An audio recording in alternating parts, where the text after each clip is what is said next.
एक suspended insurgency group UKLF United Kuki Liberation Front का chairman SS Haokip legal बयान में, एफिडेविट में यह बात कहता है कि भाजपा ने 2017 और 2019 के निर्वाचन में एक उग्रपंथी संगठन का उन्होंने सहयोग लिया। एक लीगल एफिडेविट में यह बात लिखा है। यह है इनका राष्ट्रवाद, यह है इनका राष्ट्रवाद,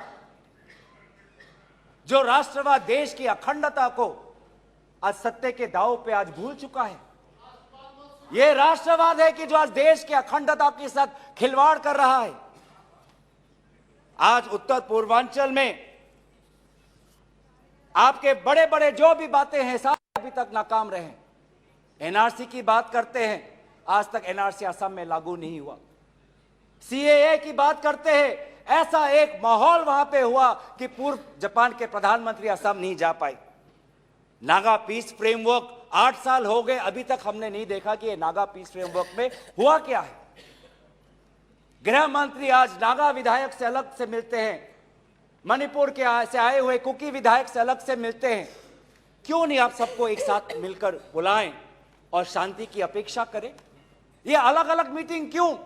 ऐसे उत्तर पूर्वांचल की समस्या नहीं सुलझेगी कि अगर आप समाज, जाति, धर्म के आधार पर बंटवारा करें। आपको साथ में लेना पड़ेगा। पहली बार हम ये देख रहे हैं कि 2 उत्तर पूर्वांचल के राज्य असम और मिजोरम के पुलिस अफसर एक दूसरे पे गोली चला रहे। यह आपकी राष्ट्रीय सुरक्षा की नीति है। इसी बात का उजागर राहुल गांधी जी ने इस सदन में किया था जब उन्होंने आपको चेतावनी दी थी कि आप उत्तर पूर्वांचल के साथ खिलवाड़ कर रहे हो। उत्तर पूर्वांचल हमारे देश का हिस्सा है, इन्होंने कहा था। आज जो तीसरा कारण मैं आना चाहता हूं जिसके कारण प्रधानमंत्री मोदी जी मौन है। पहला, उनकी राज्य सरकार विफल थी। दूसरा, उनका गृह विभाग और राष्ट्रीय सुरक्षा सलाहकार विफल रहे। और तीसरा, प्रधानमंत्री मोदी जी के मौन रहने का कि वो अपनी भूल कबूल करना नहीं चाहते।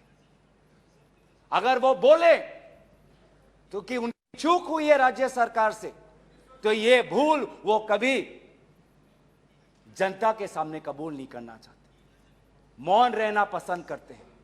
और यह पहली बार नहीं हुआ है, यह पहली बार नहीं हुआ है जब भारत के स्वर्ण पदक लाने वाले कुश्ती के महिला खिलाड़ी जब सड़क पे जब विरोध कर रहे थे तो प्रधानमंत्री मौन थे। जब 750 किसान आंदोलन पे उनकी जीवन गई, बलिदान दिया, शहीद हुए तो प्रधानमंत्री मौन थे। जब 2020 में दिल्ली में रायट्स हुए, दंगे हुए, पर विदेश के एक सरकार के नेता आए थे, उस समय भी प्रधानमंत्री मौन थे। जब अडानी पर इसी सदन में राहुल गांधी जी ने प्रधानमंत्री मोदी जी से सवाल किया कि कितने बार अडानी जी एक विशेष कंपनी को प्रधानमंत्री के साथ जाने पर उनको सुविधा हुआ, तो प्रधानमंत्री मोदी जी मौन थे। जब हम बार बार पूछते हैं,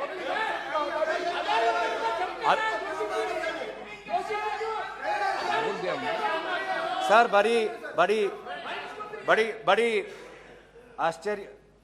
आश्चर्य की बात है कि सर कि अभी तक मैंने प्रधानमंत्री का नाम लिया, अभी तक मैंने मुख्यमंत्री का नाम लिया, अभी तक मैंने गृह मंत्री का नाम लिया, अभी तक इनकी तरफ से विरोध नहीं आया। लेकिन जब एक विशेष कंपनी के मालिक का नाम लिया तो ये सारे मंत्री और सांसद खड़े हो गए।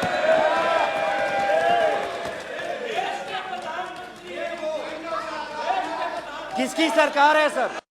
ये किसकी सरकार है? जब चीन पर हमने सवाल किया, चीन पर आप पूछे, मैं चीन पर आता हूं। जब चीन पर हमने सवाल किया कि चीन हमारे सीमा के अंदर कितने किलोमीटर पर है, तो प्रधानमंत्री मोदी जी मौन रहे। प्रधानमंत्री मोदी जी ने G20 के बाली समिट में प्रेसिडेंट शी जिनपिंग के साथ क्या बातचीत की, उनके विदेश मंत्रालय ने इसको छुपाने की कोशिश की, लेकिन जब चीन के विदेश मंत्रालय से बात आई तो भारत सरकार के विदेश मंत्रालय ने खुद कबूल किया कि हाँ, हमने ये बात हमने छुपाई थी कि बहुत संवेदनशील बातें प्रधानमंत्री मोदी जी ने शी जिनपिंग के साथ बाली में किया। हम पूछना चाहते हैं कि क्या बातें की आपने, क्या समझौता हुआ, क्या बताएंगे? विदेश मंत्री ने कुछ दिन पहले हम सबके समक्ष एक स्टेटमेंट रखा, पर उस स्टेटमेंट पर भी बाली में प्रधानमंत्री मोदी जी और प्रेसिडेंट राष्ट्रपति शी जिनपिंग के बीच में क्या बात हुई, इन्होंने उजागर नहीं किया। आप चीन की बात करते हैं, आप चीन की बात करते हैं, तो प्रधानमंत्री मोदी जी जब जम्मू कश्मीर के पूर्व राज्यपाल ने कहा कि उन्होंने प्रधानमंत्री को फोन किया था, तो ये राज्यपाल ने क्या कहा कि उनको चुप रहने का सलाह उनको मिला। प्रधानमंत्री मोदी जी मौन रहे। जब पूर्व एक राज्यपाल ने कहा कि हमने सुरक्षा मांगी थी हमारे पुलवामा के जवानों के लिए, लेकिन हमको कोई सुरक्षा नहीं मिली, जब ऐसा गंभीर बात एक पूर्व राज्यपाल, आपकी ही चुनी हुई राज्यपाल ने रखा, तो प्रधानमंत्री मोदी जी मौन रहे। जब कोविड में सेकेंड वेव में लोग के सांसों में फाफड़ों में ऑक्सीजन नहीं था, तब प्रधानमंत्री पश्चिम बंगाल में वोट मांग रहे थे। जब मणिपुर में महिलाओं पर अत्याचार हो रहा था, तो प्रधानमंत्री जी कर्नाटक में वोट मांग रहे थे। ये कैसा राष्ट्रवाद है? यह कैसा राष्ट्रवाद है जो देश से ऊपर अपने सत्ता को ज्यादा महत्व देता है? इस देश के इतिहास में हमने दूसरे प्रधानमंत्री भी देखे हैं। हमने ऐसे भी प्रधानमंत्री देखे हैं जिन्होंने उत्तर पूर्वांचल और भारत की संवेदना को समझा। मैं उदाहरण देना चाहता हूं, जब असम में हमारा असम अकॉर्ड हुआ 1985 में, तो असम में हमारी कांग्रेस की सरकार थी, लेकिन शांति के पहल के लिए उस समय के पूर्व प्रधानमंत्री राजीव गांधी जी ने कहा कि कांग्रेस की सरकार बर्खास्त होनी चाहिए, हम एक निर्वाचन लाना चाहते हैं ताकि शांति आगे बढ़े। ये हमारा राष्ट्रवाद है कि दल से ऊपर हमारा देश, ये हमारा राष्ट्रवाद है। जब मीजो अकॉर्ड हुआ, सुन लीजिए, सुनने का धैर्य रखिए। जब मीजो अकॉर्ड हुआ 1986 में, तो मिजोरम में हमारी सरकार थी, लेकिन राजीव गांधी जी ने लालडेंगा जी के साथ समझौता करके मीजो अकॉर्ड उन्होंने स्थापना किया 1986 में, और वहां के पूर्व लालडेंगा जी मिजोरम के इंटरिम गवर्नमेंट के मुख्यमंत्री बने। और निर्वाचन यह है कि हमें सत्ता नहीं, हमें शांति चाहिए उत्तर पूर्वांचल में। अगर सत्ता खोनी पड़ी, दल का बलिदान देना पड़ा, तो उत्तर पूर्वांचल और देश की अखंडता के लिए हम वो बलिदान देने के लिए तैयार हैं। सोनिया जी को याद होगा, जब मीजो अकॉर्ड हुआ उसके अगले ही दिन राजीव गांधी जी और सोनिया जी मिजोरम गए थे, आइजवाल गए थे, और जगह जगह पर लोगों ने इन दोनों का स्वागत किया और उन्होंने कहा, स्वागत राजीव गांधी जी, वेलकम राजीव गांधी जी, आप शांति के प्रतीक हो। ऐसा पहल प्रधानमंत्री मोदी जी मणिपुर में क्यों नहीं करते? हम उनका समर्थन करेंगे, हम उनका समर्थन करेंगे। इस सदन में जब 2012 में असम में कोकराझार में जब हिंसा हुआ, तो इस सदन में, लोकसभा में, राज्यसभा में प्रधानमंत्री हमारे पहले प्रधानमंत्री डॉक्टर मनमोहन सिंह जी ने इस सदन में उन्होंने बात रखी। जब कोकराझार में जब हिंसा हुआ, तो उसके 7 दिन बाद प्रधानमंत्री मनमोहन सिंह जी वहां पर गए और उन्होंने कहा, क्या कहा? उन्होंने कहा असम में जाकर, we are one people, we are one nation, we must live together as such, we must restore peace and calm throughout the area. ऐसी बातें प्रधानमंत्री मोदी जी क्यों नहीं कर? चलिए मेरे दल का नहीं, मैं आपके दल का उदाहरण देता हूं। जब 2002 में गुजरात में जब दंगे हुए, तो उस समय के प्रधानमंत्री वाजपेयी जी गुजरात गए थे, शाह आलम के वो रेफ्यूजी कैंप में गए थे। तो सीधा सर, मैं प्रधानमंत्री जी से 3 में हमारे हमारी याचना है, 3 हमारी याचना है। याचना 1 कि वो सदन में आकर अपनी बात रखे, लोकसभा में आए और राज्यसभा में भी जाएं, लोकसभा में भी आए और राज्यसभा में भी। हमारी याचना दूसरा कि वो मणिपुर जाए और पूरे पार्टी को लेके जाए। ये बात हमने सदन के प्रारंभ होने से भी पहले कहा था कि अगर प्रधानमंत्री पूरा मणिपुर को में एक ऑल पार्टी डेलीगेशन लेके जाएंगे तो हम सब उसमें शामिल होंगे। और हमारा तीसरा ये याचना है कि मणिपुर के विभिन्न समाज सेवक संगठनों को बुलाकर एक मीटिंग करिए, शांति का एक पहल रखिए। लेकिन प्रधानमंत्री क्या कर रहे हैं? प्रधानमंत्री आज इंडिया अलायंस को बदनाम करने में तुले, देश के नाम को आज बदनाम करने में तुले हैं। अफसोस की बात है, अफसोस की बात है, जब आप पॉपुलर फ्रंट ऑफ इंडिया की बात करते हैं, इंडिया मुजाहिदीन की बात करते हैं, ईस्ट इंडिया कंपनी की बात करते हैं, तो हम इंडियन इंस्टीट्यूट ऑफ टेक्नोलॉजी की बात करते हैं, हम इंडियन स्पेस रिसर्च ऑर्गेनाइजेशन की बात करते हैं, हम इंडियन पुलिस फोर्स की बात करते हैं, हम इंडियन एयरफोर्स की बात करते हैं। आप जब इंडिया को बदनाम करते हैं तो हमें तो भारत का तिरंगा दिखता है, जहां पे गेरुआ है, सफेद है, हरा है और बीच में अशोक का चक्र है। नफरत एक हथियार बन चुका है, नफरत एक हथियार बन चुका है वोट जीतने के लिए। वो चाहे मणिपुर में हो, वो चाहे हरियाणा में हो, वो चाहे कर्नाटक में हो, वो चाहे मध्य प्रदेश में हो। आप जितना भी नफरत फैलाएं, आप जितना भी नफरत फैलाएं, हमने राहुल जी के नेतृत्व में भारत जोड़ो यात्रा किया है।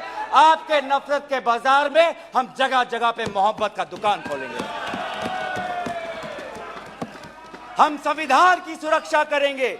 Our constitution that talks about equality, liberty, justice, fraternity, हम इस संविधान के आदर्शों की हम सुरक्षा करेंगे। आप पूंजीपतियों का विकास चाहते हैं, सबका विकास कहते हैं, लेकिन करते हैं पूंजीपतियों का विकास, और वो भी सिर्फ 6 पूंजीपतियों का। आज भारत में एक ऐसा हमने व्यवस्था देखा है कि 6 कंपनियों के पास आज 25% पोर्ट है, 45% सीमेंट प्रोडक्शन है, 33% स्टील प्रोडक्शन है, 60% टेलीकॉम प्रोडक्शन है, 45% कोल प्रोडक्शन है। ये है आपका विकास का मॉडल, ये है आपका विकास का मॉडल। मैं उस कंपनी का नाम नहीं लूंगा जिससे आप उत्तेजित हो जाते हैं, लेकिन दूसरे कंपनी को तो नाम ले सकता हूं। ये कैसा प्रक्रिया है सर? ये कैसा कॉम्पिटिटिव इकोनॉमी बना रहे हैं? जब अप्रैल 2030 में श्री सीमेंट संघी इंडस्ट्रीज को खरीदना चाहता है तो जून में ही श्री सीमेंट पर आईटी का डिपार्टमेंट का रेड होता है, और जुलाई 2023 में श्री सीमेंट एक्विजिशन से बाहर निकलता है, और अगस्त में अडानी का अंबुजा सीमेंट संघी इंडस्ट्री को। ये इकोनॉमी बना रहे हैं, ऐसा इकोनॉमी आप बनाएंगे? हम चाहते हैं पूंजीपतियों का विकास नहीं, हम चाहते हैं कि किसान का विकास हो जिससे राहुल जी मिले हैं। हम चाहते हैं वो मैकेनिक का विकास हो जिससे राहुल जी मिले हैं। हम चाहते हैं वो फैक्ट्री वर्कर का विकास हो जिससे हमारे पास आते हैं वो स्मॉल बिजनेस, वो ट्रेडर्स जो हमारे पास आते हैं, हम उनका विकास चाहते हैं। आप गरीबों की बात करते हैं, आपने गरीबों के साथ विश्वासघात किया है।